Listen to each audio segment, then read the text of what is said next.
broadcast network, AFTERBUZZ TV. Over 20 million weekly downloads in over 150 countries, and your #1 source for after-show entertainment.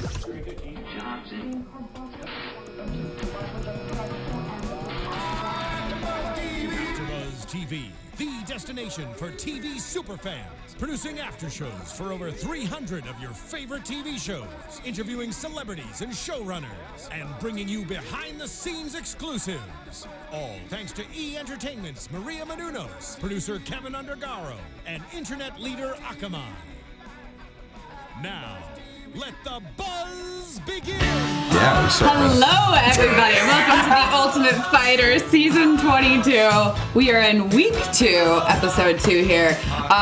My co-hosts, I don't know if you can see, but they're having fun. I don't know what y'all are. What are you doing over here? Oh, I was just laughing because the song. Yeah, it's madness.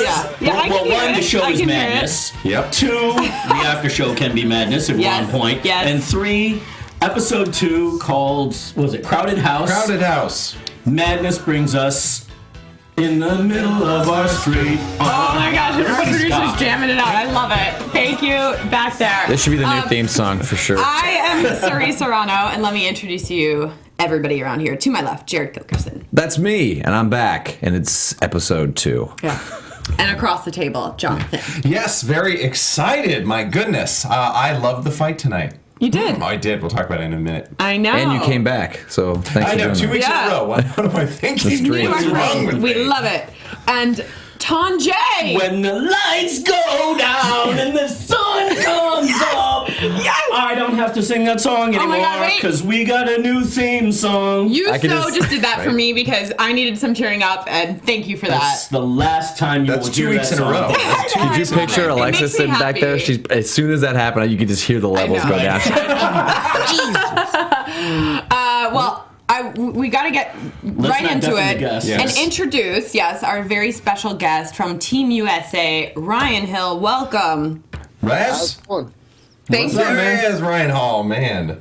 Thanks for joining us. We really appreciate it. We know it's very late on the East Coast, so we appreciate you staying up.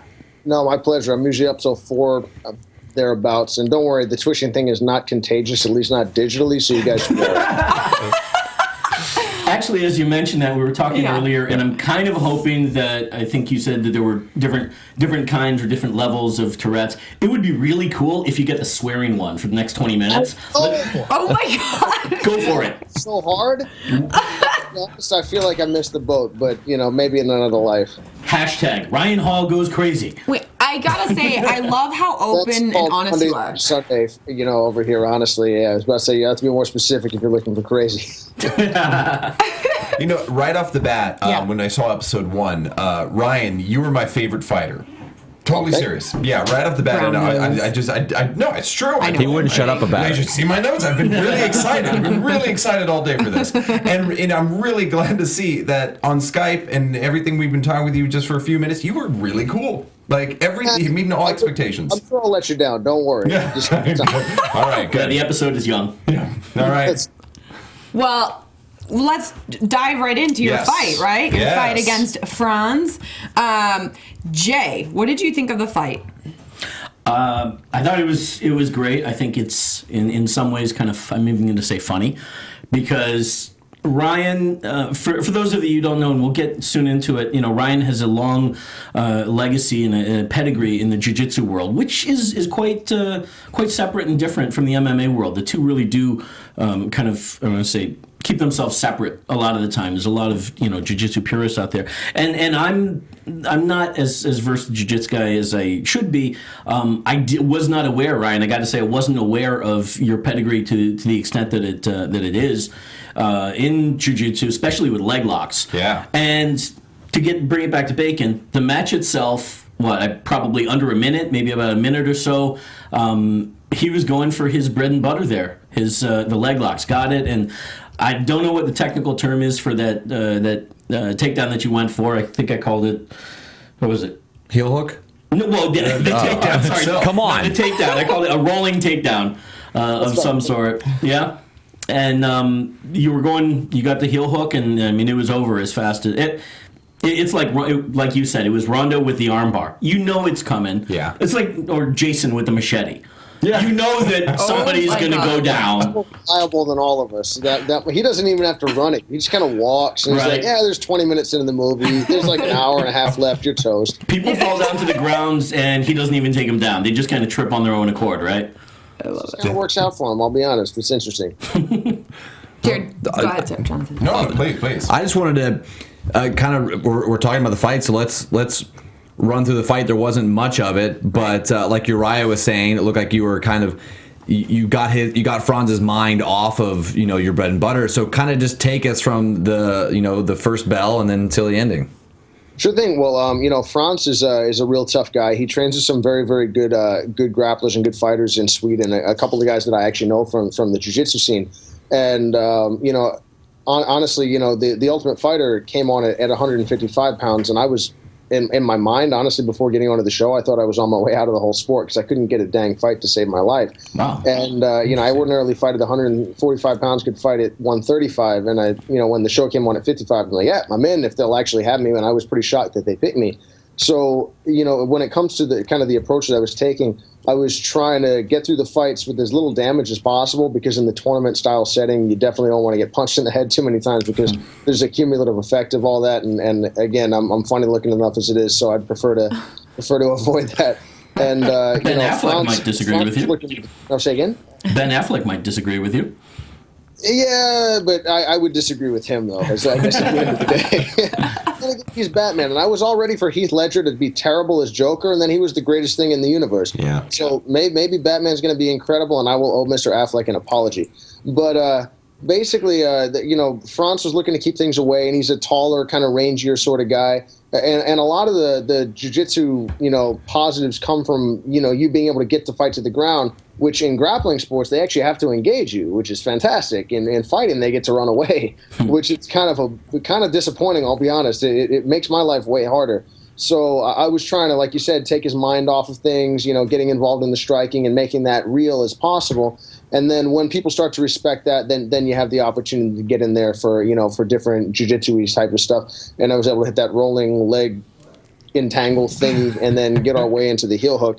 And that was kind of the game plan. Again, one, because it plays to my strengths, and two, because I was recognizing, the nature of the competition does not really lend itself towards getting into long striking exchanges, just because even if you win the battle, you may end up losing the war of cumulative damage. And I was fortunate that it ended up working out because Franz is a very tough guy, and his knee popped a couple times, and he kept on going. And to his credit, there was no quit in him until the very end. That explains. In watching the fight, you seem to actually have him locked up a few times. Did you let go to reposition, or were you letting go because he actually popped and you figured that was it?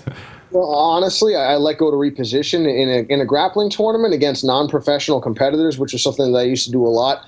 I would let go to not hurt somebody because, someone's got a wife, children, they got a regular job. Putting this person in the hospital is not really something that I'd like to have on the list of things to do for the day. But when it comes to a professional, mixed martial arts fight, people are not going to give up just on the threat of, you're going to make them look bad or something like that. You have to make them know that you're willing to hurt them and that you're capable of doing it because, the same reason that he's throwing punches that are not meant to just touch me. They're meant to make me sit down on my butt and wonder what the heck was going on. I kind of have to put the same sort of fear and the same sort of realness in through a submission perspective, and that's what I was shooting for. But again, he was a squirmy, scrambly guy, and I had to follow it through a number of transitions, but was fortunately able to get the finish. Nice. How comfortable are you at this weight, and are you really 5'10"? I'll be honest. The closer I can creep to 6 feet on any sort of list anywhere ever, I'm comfortable with that. But yeah, I'm probably like 5'9", maybe 5'10" on a good day. But I'll tell you what, if I stand on my tiptoes, I can get to like 5'11", and I'm pretty happy with that. Yeah, if I wear boots and stand on my tiptoes, I'm an even 6, and it's a good day. But at this weight, I'm very comfortable. The trick is really being able to get people to engage me because, again, the reality is people are going to fight in the way that's best for them, and you can't fault them for it. If I could get people to grapple with me, I feel like I can fight anyone, borderline anyone in the whole wide universe, almost regardless of weight. Unless, of course, they're also really good at jiu-jitsu, in which case I'll probably use my words if they're really big. Smart man. It's but again, you know, the trick is at the heavier weights, drawing people in, and that's another reason that I'm not shooting single leg, double leg on everybody, because most of the guys in the house were about 15 to 20 pounds heavier than me naturally. I was trying to see if I could kind of magic my way into stuff a little bit more than fight them head on. And again, in this case and in the fight before it, they both ended up working out pretty well. I'm going to switch gears a little bit, unless you guys have another question. Go for it. Please. What was the coaching experience like? You know, obviously they've already shown on TV in the last 2 episodes, or the first 2 episodes, the difference in styles and whatnot. What was your take on Conor versus Uriah? Well, I'll tell you, like, honestly, I really like both of them.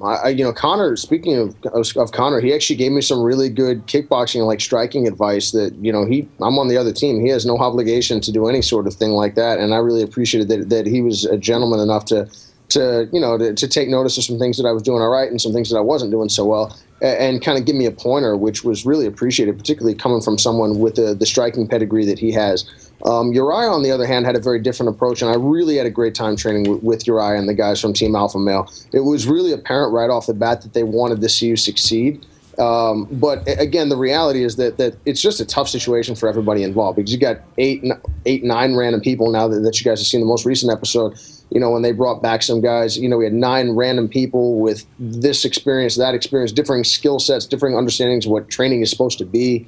And then you mix that with Uriah and the guys from Team Alpha Male who are trying to add some structure to this and help everyone, even though, people have a fight coming up every 3-4 days. And in fact, a lot of the guys have no idea when they were going to fight. I think I got off a little easy because I got things out of the way right away, and I knew that I was going to fight first. But it was a tough situation overall. But I mean, I learned so much getting to work with all of the different coaches. But at the same time, it was definitely different because when I'm at home, I've been my own coach in jiu-jitsu and in a lot of things on a day-to-day, at least, for the better part of 10 years. So it was definitely a different spot having other people in charge of what I'm going to do on a day-to-day. But I thought it was a fantastic experience, and I really learned a lot. And reality is, everyone that, for all the difficulties, we were all in the same boat. You just touched on learning a lot. What did you take away after all those weeks of being in the house and all of that incredible training? What do you think? Where do you think you improved most? I think that a couple of things that I learned a lot were in regards to the just putting everything together, because you have the striking component, like the boxing, kickboxing, you have the wrestling component, and then you have the jiu-jitsu side of things, all the way on the floor, that kind of comprise MMA. And the real trick, though, is putting it all together, because maybe one of the best fighters in the history of MMA is a guy named George St. Pierre, who handled things phenomenally well in the cage and as well as out of the cage. He was like the Derek Jeter of MMA. Like, there's just nothing bad you can say about how the guy went about his business. And the reality was, he was very, very good at everything, but he was not elite at anything. And this is not a knock on George. Just if you put him in there with out of this world wrestler, that guy's going to chew him up in wrestling. You put him in there with a great striker, that guy's going to chew him up in striking. A great jiu-jitsu guy, this guy's going to get him. But what made George so special was the way that he put the entire game together and had this incredible synergy of martial arts that allowed him to have a trump card over dang near everyone he ever fought. And the only people he ever lost to, he actually came back and avenged the losses in really dominating fashion. And I thought he was the coolest example of showing us all what MMA really is. And that it's its own unique art, where the synergy of it all is the biggest key. And getting to work with Uriah, with a bunch of other people that he brought in, with many of the coaches, and also getting to be around the other athletes on the team was just a unique experience. It's kind of like a buffet of information that, even though it was sometimes difficult to put into use in the moment, looking back, the second I got home, I was a way better fighter than I was when I left. And that was without ideal training. That was without, a comfortable training environment, a comfortable, sleeping in your own bed type situation. But it just made crystal clear to me just how absolutely critical all of these different pieces are. And it was really cool to get to have Uriah and a number of the other guys, kind of make that available to us. Because again, they don't have to do that. You say looking back, so you're going back a few months or weeks here in training. But I really want to kind of jump even further back. You've been a jiu-jitsu guy forever, for over a decade now. Okay. And looking at your record, was that his wife? What did I miss? Oh, okay. You got a cameo. Is that the boss of the house there? Yep. Looking back, I know. Can we ask her questions? I think we might No, get it's here. good. Did we lose the Hopefully. audio? by chance? Oh, he's got No, us. you can hear. All right. Can you hear us? You can hear Yeah. us, Ryan, right? Oh, hopefully. Well, Oh, no. Oh yeah, I can hear you guys. Okay, Yeah. good. Okay, good. That was fun. He just didn't like those questions, apparently. Yeah, that shows like how interesting I am.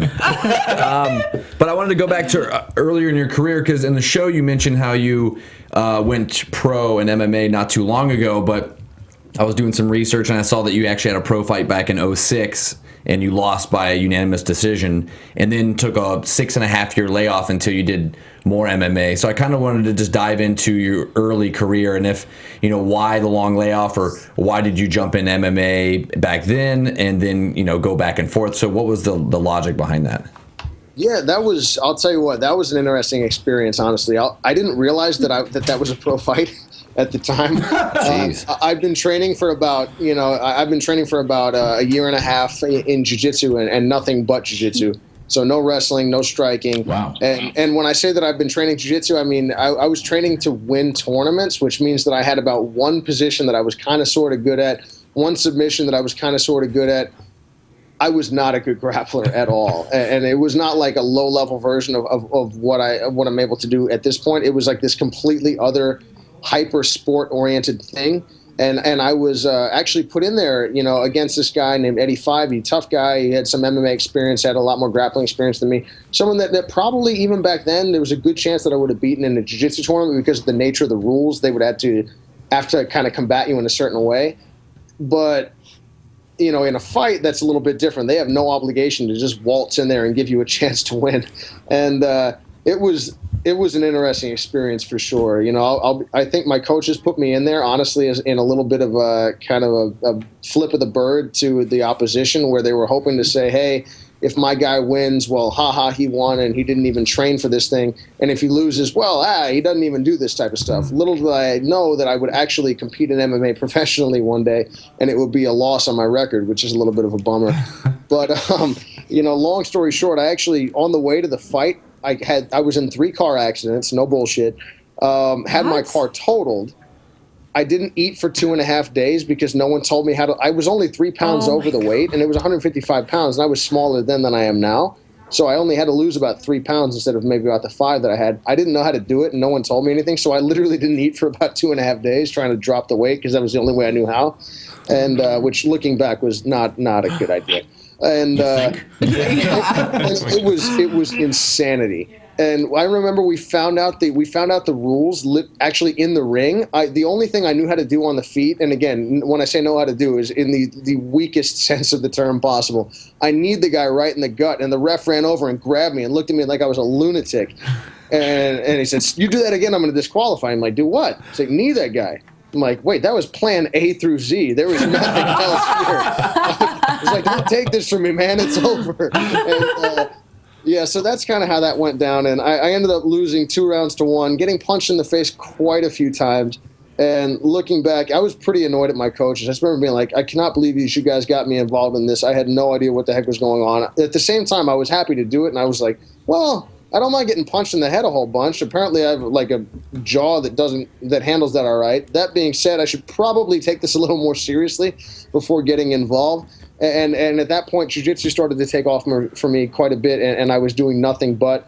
And again, I had no concept that I would ever compete professionally in MMA until about 2012, and then it kind of turned over. And I actually thought it would be a little bit of a positive because having that loss on your record sometimes makes people willing to fight you that otherwise wouldn't. Mm-hmm. Particularly in the early goings of things where people are getting paid $500-600 to do a fight. And frankly, if someone said, "Hey, Ryan, you want to fight Jose Aldo for $500?" I'm like, "No." There's a decent chance I'm going to end up in a not such a good shape physically. I'd really, really appreciate at least having my hospital bills covered. Oh my God. And as a result, it's pretty tough to if you're coming from like wrestling or boxing or jiu-jitsu into the MMA world in the beginning. You have got to beg, borrow, and steal to get people in the ring. And I hoped that loss would help. Unfortunately, it didn't seem like it did. So now it's just kind of a blemish on the record. But I will say this. Unless I get into like a plane crash of some kind, no fight that I have going forward will be quite as much of a cluster screw as that was. Knock on wood, that is. We hope. Yeah, I say that now. I'm sure just because the universe has some sort of cosmic, sense of humor, that I'm gonna be in the most ridiculous situation and get punched in the face by a man in a chicken suit or something like that on my way to the next win. Oh my god! It almost sounds like the coaches were. This sounds like old school kind of. I always revert back to pro wrestling. How you try to weed out the weak people or something. I don't know what your relationship is with those coaches then, but do you think they were trying to kind of like give you kind of a tough beginning, trying to like a hazing thing? A little bit, but at the same time, one of the coaches got drunk and I had to find him. I didn't get back to the hotel that I was supposed to stay at on the night before the fight until 4 a.m. because I was chasing one of my coaches around the Tropicana Hotel in Atlantic City, which is as grimy as you think it would be. And he was dunking his head in the fountain, and the security guards were trying to throw him out. And I was dragging him. This guy's like a 35-year-old man, and I'm like 20. And I couldn't believe that I was playing dad to this person. And that's to say nothing of the fact that we totaled my car on the way up there. And actually, we're up until 6 in the morning the day before because AAA couldn't pick up 3 of us, only 2 of us. And then you find out later on that people were on a bunch of oxycodones, and then that's probably why they crashed the car. This is the show. This is a show. Yeah. But here's the zinger, because we could certainly go off on this this story. It's a great story. Yeah. It is. I'm wondering if, as crazy as this whole thing is, at the end of it, you're in the locker room in the back, and they come with a paycheck, and you're going, oh, we get paid for this? Yeah. No, that actually happened. We were like, wait, what? It was 3-minute rounds. It was non-professional rules. I thought I just got punched in the face a whole bunch and didn't get any money. The best part about it was, though, that I took that money and I went and lost it at cards. It was great. Of course you did. That has to be the button to all of it, of course. Because I remember thinking, like, well, if there's any sort of justice in this universe, I'm going to get dealt great cards. Well, actually, what would happen was I was dealt really good cards, and the guy right next to me was dealt great cards, which is about the worst thing in the universe, and he took all of my money. This entire experience, there's a term, a military stand-down, and they actually do this in the military. It's when things are going like this, the actual military just takes a few minutes. They go, you know what, we're going to stop for a couple of days. We're just going to let all this cosmic energy pass, and we'll come back and fight later. I wish someone would have been there to say that to me, because I'll be honest, I just kept on plugging along, and that, looking back, there were errors with that thought process. I can't wait to play this for some of the amateur fighters that I deal with. The guys that I come across, and when they think that things are going wrong, I can't wait to show them this clip here and say, look, guys, nut up, shut up, and 3 car accidents and one Seriously. Could one of our fans animate? If you're any animators, can you just animate that story? That would be great. That would be hilarious. I will help fund this with whatever small amount of money that I have. Let's do it. That's awesome. Win the series, and then we can get on the early adventures of Ryan the Wizard Hall. As an animated thing, maybe on MTV or something. You didn't seem too crazy about the wizard tag they were putting on you. I'll be honest, it's better than Ryangle.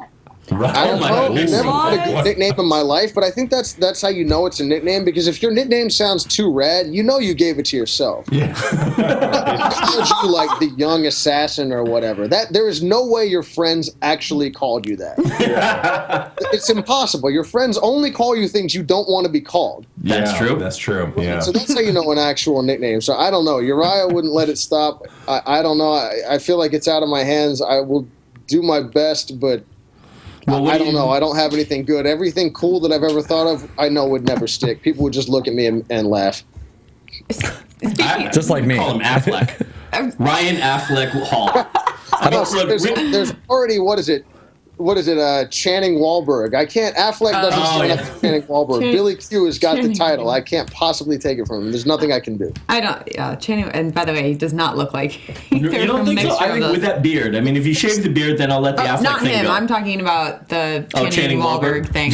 We have a comment from someone on YouTube. Okay. Yeah. Ryan, they're talking. Who was it? Who's that? Who's it? Joseph Boza. Oh, Boza. What's up? JB, big fan. Oh, nice. He's wanted to see. I guess he was noticing that Connor seemed upset after you won your match without breaking a sweat. He said, "I was curious about then what Connor's reaction was to you winning the match." Honestly, Connor was nothing but a gentleman when I was there. He's someone that I've known I know a lot of the guys he trains with and a lot of the guys that have coached him. Gunny Nelson's a friend of mine, someone I've trained with a lot. He's a fantastic MMA fighter and grappler, and I've actually taught a seminar over at SBG Ireland before, a long time back. And again, I can't speak to anything that Conor was thinking to himself at the moment. But again, he was nothing but a gentleman to me or anyone else when we were there. And honestly, I've learned a lot from watching him. Nice. Speaking on Conor and Uriah, actually, I know that you guys were interested in this. Jared specifically, I believe. Oh. The banter that goes on back and forth between them. How amusing was that? Oh, that was fantastic. That was like a daily, kind of positive of being there. Because again, it's like Belgian prison. I used to watch a show called Locked Up Abroad, and sometimes locked up can be a messed up thing in the U.S. or somewhere else. But every now and then they show a place like Belgium or Sweden, and you're like, holy crap! It's kind of like a vacation home. You're just not allowed to leave. And that's kind of like what being on the Ultimate Fighter is like. Only like there's 19 other dudes there. So again, it is kind of like prison. But anyway, having Uriah and Conor go back and forth was hilarious. They each got their shots in. One of my favorite ones, though, I got to give to Conor was when he called Uriah a 50-year-old retired skateboarder. Yes, I wrote that down very well. It was so good. There's no way you came up with that in the moment. It's too good. You have to be at home thinking about this. But if he came up with it in the moment, he's the smartest person I've ever met in my entire life. But it was hilarious watching both of them go back and forth, and I think that they had like a healthy and friendly kind of rivalry. Yeah, it was interesting to see it develop. Conor is so quick. Oh yeah, he's quick. Impressive. You got to give him credit. He's like master trash talker. It's unbelievable. Yeah. I think there's a certain element of just getting in the zone and going with it.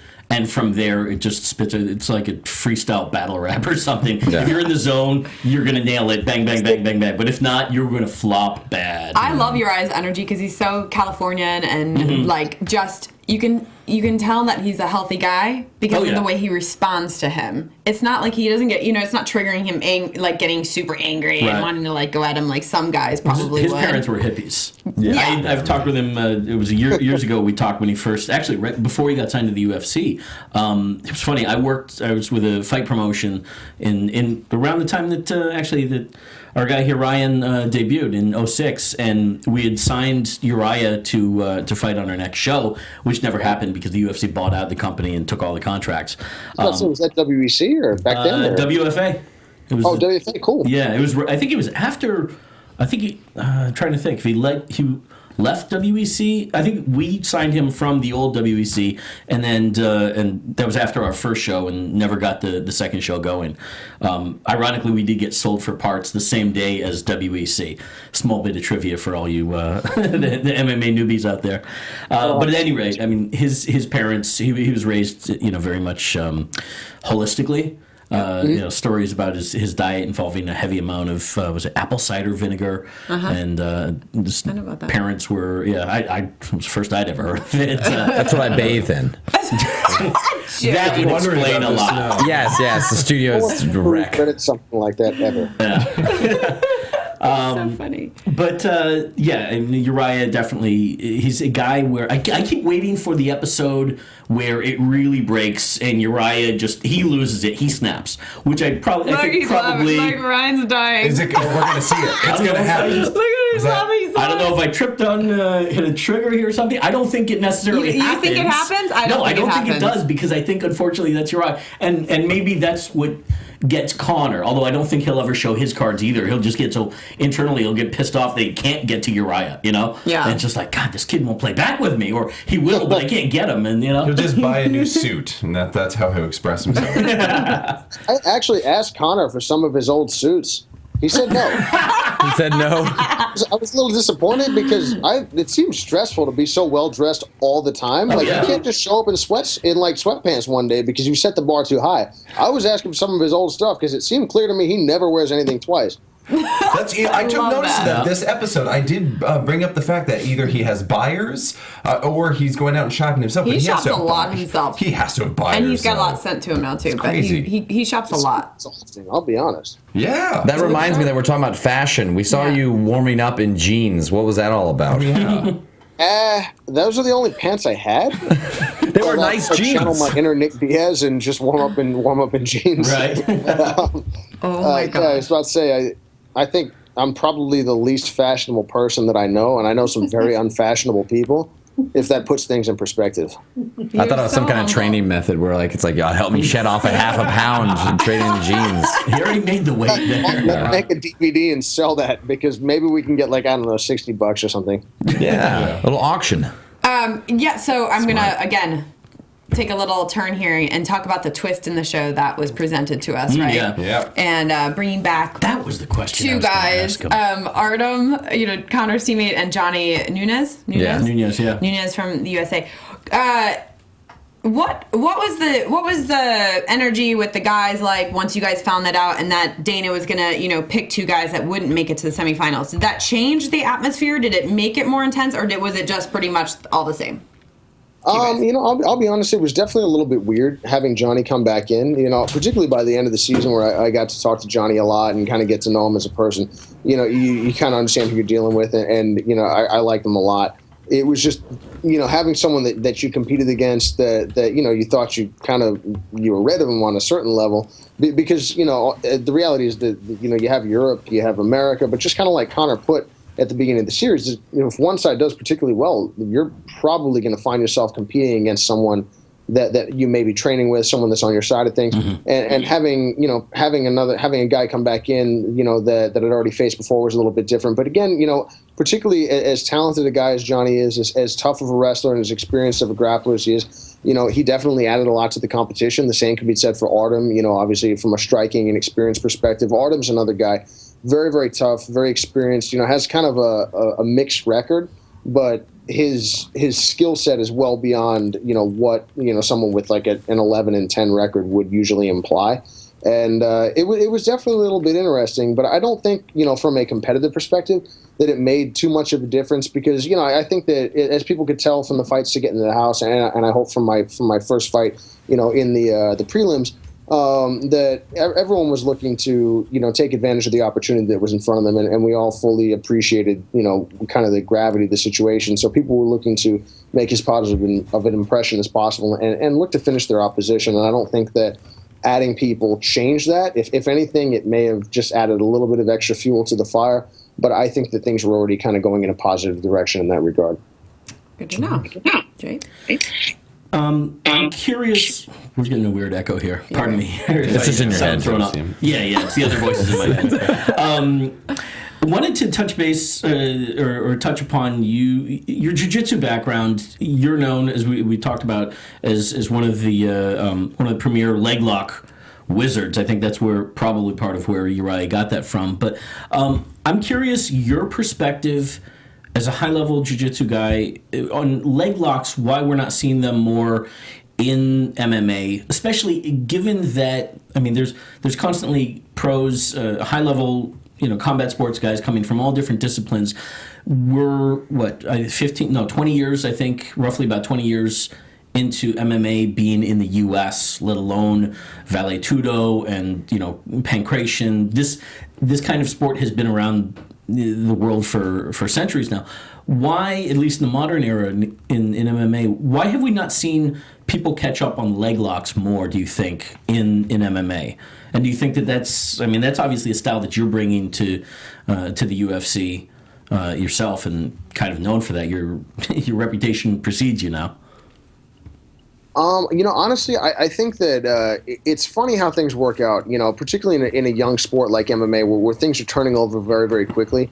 Obviously we had our time in the early to late 90s where jiu-jitsu was dominant and just grappling on the ground was dominant. It was the thing that, that's all you need to know. And then it became guys that would wrestle well and would use their wrestling in reverse. Rather than taking people down, they would say, wait a minute, I don't need to be a great striker to outstrike this jiu-jitsu guy. If he's garbage on the ground too, particularly if I'm more athletic, or garbage on the feet too, particularly if I'm more athletic, let me just stop this dude from taking me down, and I'll just crack him in the head at a certain point, and things will work out the way that I hope they will. Then there was that time where wrestlers dominated, and that still goes to a certain extent. And don't get me wrong, jiu-jitsu is an incredibly important part of MMA. Wrestling is an incredibly important part of MMA.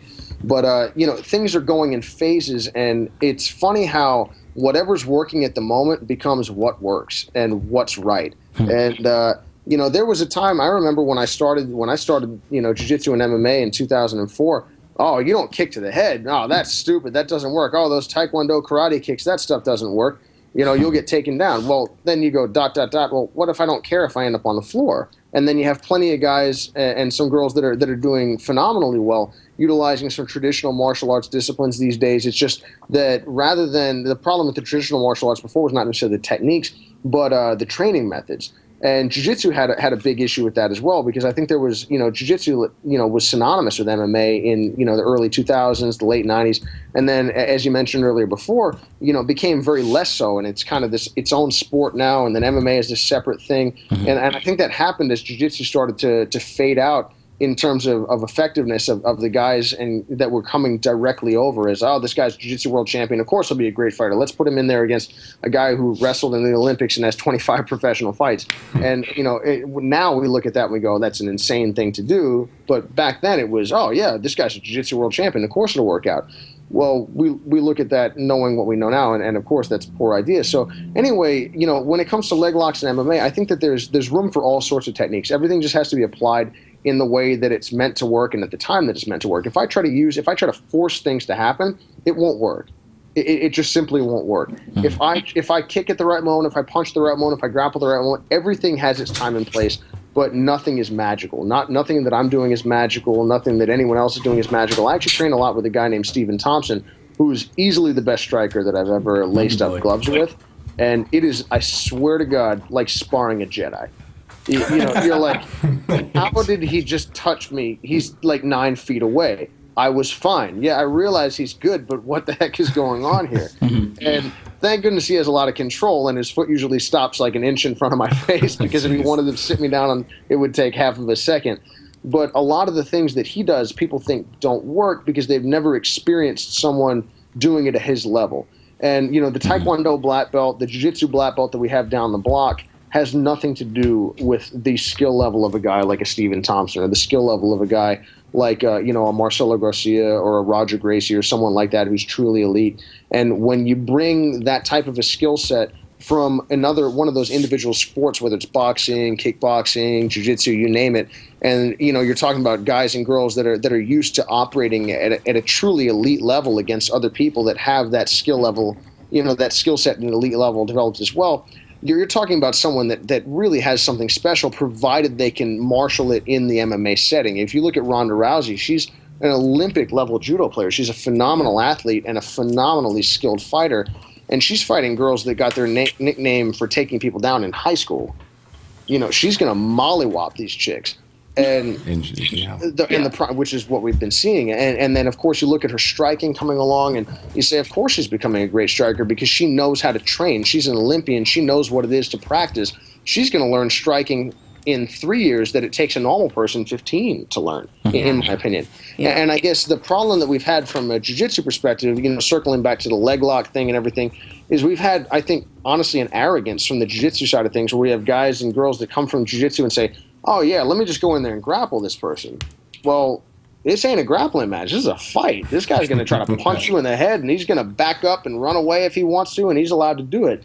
So provided that we have the striking experience and the striking calm and comfort to do what we want to do, we can make things happen. I think you're starting to see that with your Gunny Nelsons. Another guy that's very tough is Beneil Dariush in the lightweight division, sure, who have phenomenal jiu-jitsu backgrounds, but in addition to that, have the striking chops to be able to exist on the feet not only without fear of getting knocked out, but without just the stress that sucks the life out of you from a cardiovascular perspective. So I think that there's room for all of this in MMA, provided that you developed it to the right level, and provided that you've developed the other skill sets to allow you to actually access them without trying to force it. Because if I just run around there trying to dive for people's legs, that's going to work out about as well as, jumping spin kicks with no wrestling. I just got to say really quick, listening to you, you remind me, I don't know if you've ever heard this before, Chael Sonnen. Do you guys not hear that? In the voice? Yes, in your voice and in his delivery. Not at the extreme of Chael, but he's a bit more logical than Chael. I don't mean that in a negative way. I mean it in a good way. Sorry, I hear that. I don't know if you guys don't hear that, but before we go ahead, sorry. Twitter says it's incredible. What did you say?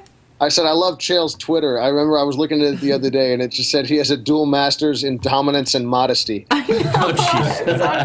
So good.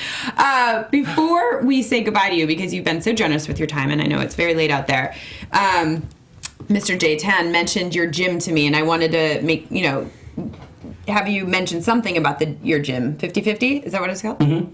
That's right. Tell us about it. Yes. Where can we find it, and what do you got? What's the curriculum like there? Man, thank you guys so much. 50/50 Jiu-Jitsu is actually it's my school. I never wanted to name it like Ryan Hall anything because I don't. It's not about me. It's about the team and about the place and the people there that I hope make it a special place. And that's actually something that I talked to Uriah about, and he felt the same way about why he named his team Team Alpha Male, not Team Uriah as the man. And even though they produce an incredible number of people,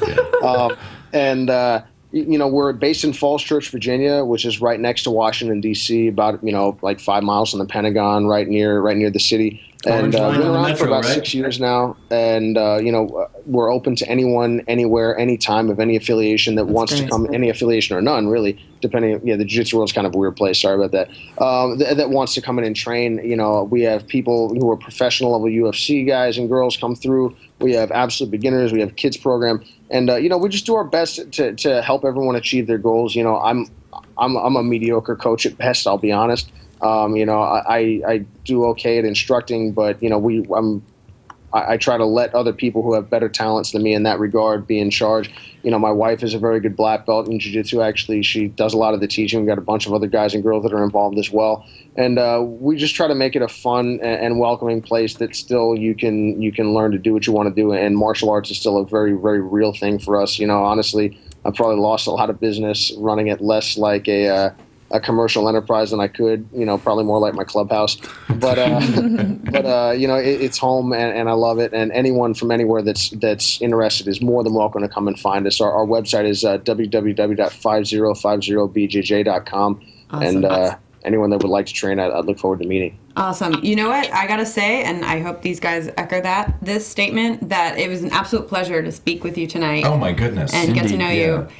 And you're such a humble guy, which is nice to hear, especially coming from a fighter. It has blown away all the amazing expectations that I had prior to having And you had a lot of them. Oh, I had You were huge right on- he was right on point honestly, with you, Ryan. Ryan. You've blown me away.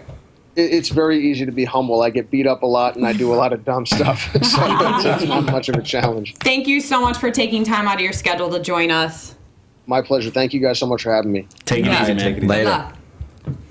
Awesome. Yeah. That was cool. Dude, He's kind of I great. told you. I saw him You on did the call him. and I went, that guy. Gleam in his You eye. did. I'm telling you, I've got a knack for this. You do. Somebody's got You it. do. So he didn't say that about any of us when he did the show for the first time guys last are week. very I can nice. just tell none of you have it. None of you have I it. got an idea. Let's leg lock him funny. after the show. 50-50. You take the right, I'll take the left. Let's do I'm it. sorry, I hear 50-50 and I think, old school WWF, man. I'm just like, Oh, okay. yeah. Like 50-50. What is that? I don't The even- Jeff Jarrett reference? No. My gosh, I'm blanking. Why am I blanking on the name? Well, I thought you were doing the Ric Late at Flair night. walk. Ric Flair. It's Yeah. Ric Flair, Ric yeah. Flair. The 50-50 leg lock. That's figure four. leg lock.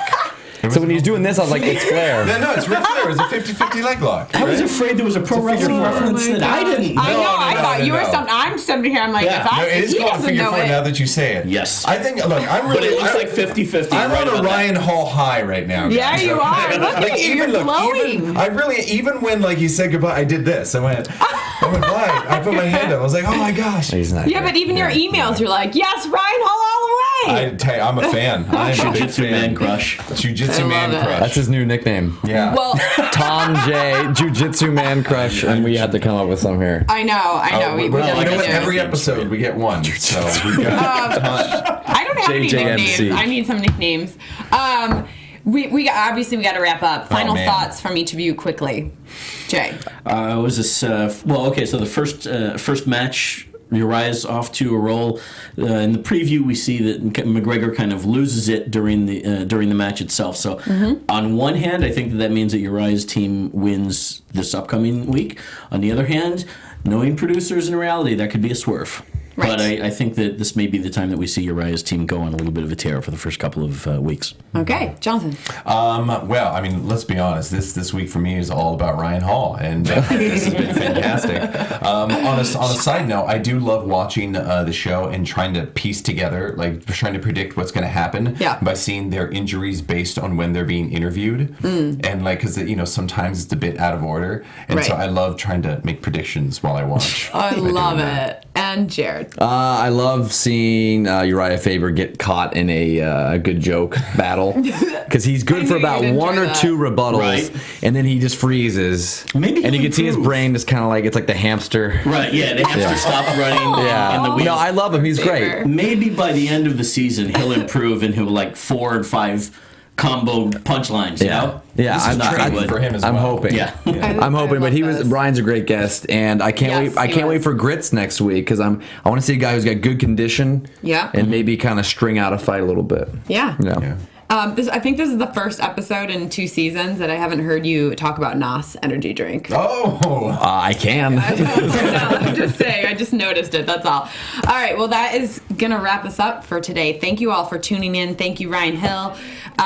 Thank you all, my awesome boys here, and we will see you guys next week. Thanks again. Later. Twitters, guys. Yeah, I totally was not going to do that. I was thinking it and wasn't going to do it.